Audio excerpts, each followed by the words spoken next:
Hi friends, வாங்க செட்டிநாடு மீன் குழம்பு எப்படி செய்கிறதுன்னு பார்க்கலாம். வாங்க வீடியோக்குள்ளே போகலாம். ஆயில் 4 டீஸ்பூன், வெங்காயம் 4 சாப் பண்ணிக்கோங்க.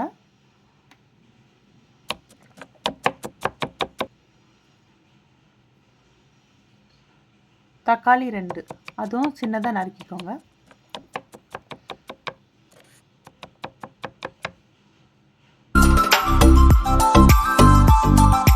சில்லி 2,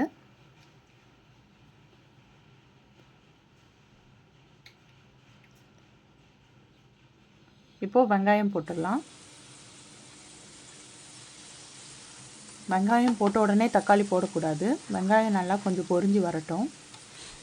வதங்கினோன்னு தான் போடணும். பச்சை மிளகாய் போட்டுக்கலாம். நல்லா வதக்கிக்கலாம். இப்போது தக்காளி போட்டு சேர்த்துக்கலாம். கொஞ்சம் பொன்னிறம் ஆகிற வரைக்கும் வறுக்கணும்.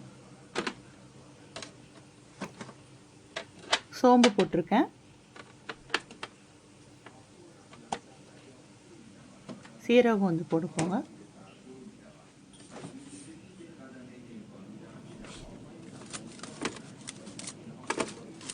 அப்புறம் பெப்பர் கொஞ்சம் போட்டுக்கோங்க. தனியா ஒரு கைப்பிடி அளவு சேர்த்துக்கோங்க. 2 காஞ்ச மிளகா,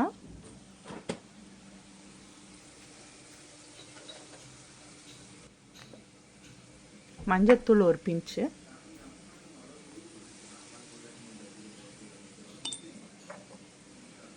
மிளகாய்த்தூள் ஒரு 2 டீஸ்பூன் சேர்த்துக்கோங்க. நல்லா வதக்கிக்கோங்க. இப்போ தேங்காவை ஒரு 4 பீசஸ் இருந்தால் போதும். தேங்காய் கட் பண்ணி வச்சுக்கோங்க.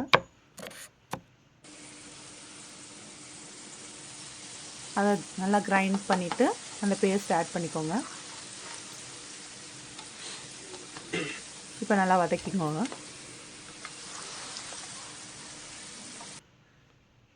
இப்போ எல்லாம் ஆற வைக்கணும். நல்லா ஆற வச்ச அப்புறம் தான் மிக்சியில் போடணும். நீங்கள் சூடோடு போட்டிங்கன்னா தெரிச்சிடும்.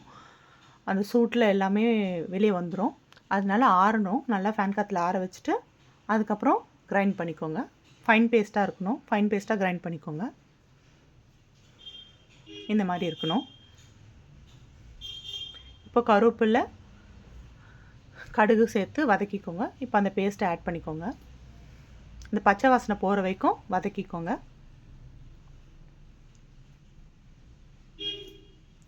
உங்களுக்கு வேணும்னா கொஞ்சம் தண்ணி ஆட் பண்ணிக்கோங்க. குழம்பு திக்காக இருக்கணும்னா ஆட் பண்ண வேணாம்.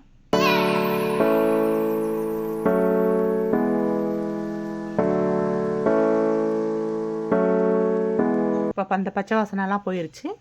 இப்போ மாங்காய் சேர்த்துக்கோங்க. புளிப்புக்காக மாங்காய் சேர்த்துக்கிட்டா நல்லாயிருக்கும். புளி கொஞ்சம் மாங்காய் சேர்த்ததுனால புளி கொஞ்சோண்டு சேர்த்துக்கோங்க. போதும், ஓவர் புளிப்பாயிடும்.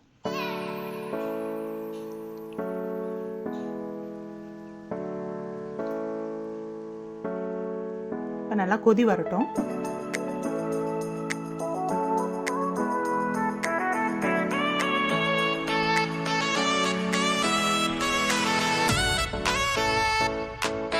இப்போ கொஞ்சம் கொதி வந்துருச்சு. இப்போது மீனெல்லாம் ஆட் பண்ணிடலாம். ஒன்று ஒன்றா ஆட் பண்ணிக்கணும்.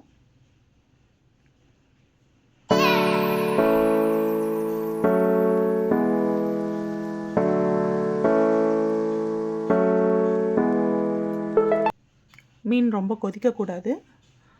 ஒரு 5 மினிட்ஸ்லேயே நீங்கள் கொதிச்சோன்னே எடுத்துடணும். இந்த மீன் குழம்பு ரெசிபி பிடிச்சதுன்னா லைக் பண்ணுங்கள் ஃப்ரெண்ட்ஸ். அப்படியே சப்ஸ்கிரைப் பண்ண மறந்துடாதீங்க. தேங்க்யூ, பாய்.